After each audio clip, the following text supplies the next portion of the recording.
No mundo hai cousas que non son xustas. Por isto, como vimos, existen as ONGs, as axudas dos gobernos, a Axenda 2030 de Nacións Unidas e todas as accións e persoas solidarias. Seguen a existir porque aínda quedan moitas cousas por facer. Se repasades os 17 Obxectivos de Desenvolvemento Sostible, decataredes vos de que podedes actuar dunha forma directa e contribuir moito máis do que imaginastes. Contribuir a alcanzar a plena igualdade entre mulleres e homes, por exemplo, xa que con pequenas accións cotiás podemos conseguir grandes pasos. O mesmo sucede co noso planeta. Coidalo é responsabilidade de todas as persoas. Hai accións que podemos realizar no noso día a día. Reciclar, non desbaratar auga ou reducir o consumo de enerxía, cambiar o uso do coche adquirindo hábitos de transporte máis sostibles, etc. Poden parecer insignificantes, pero como dicía Vicente Ferrer, moitas persoas xuntas facendo cousas pequenas poden conseguir facer cousas moi grandes. Desde a Fundación Vicente Ferrer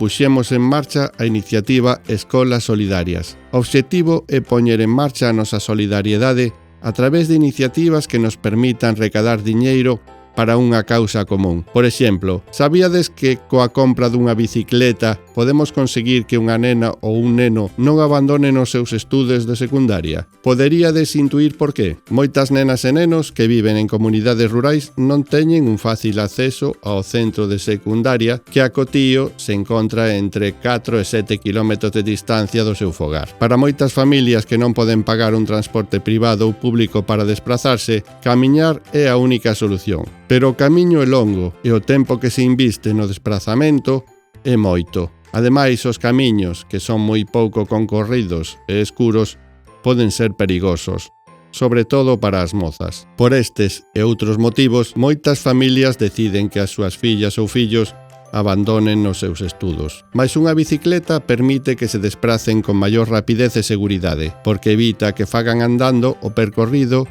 até o colexio. A través da compra de bicicletas, as familias acceden a que as súas fillas e fillos poidan seguir estudando. A educación é a única garantía para que as nenas e nenos medren en liberdade e poidan ser donos do seu futuro.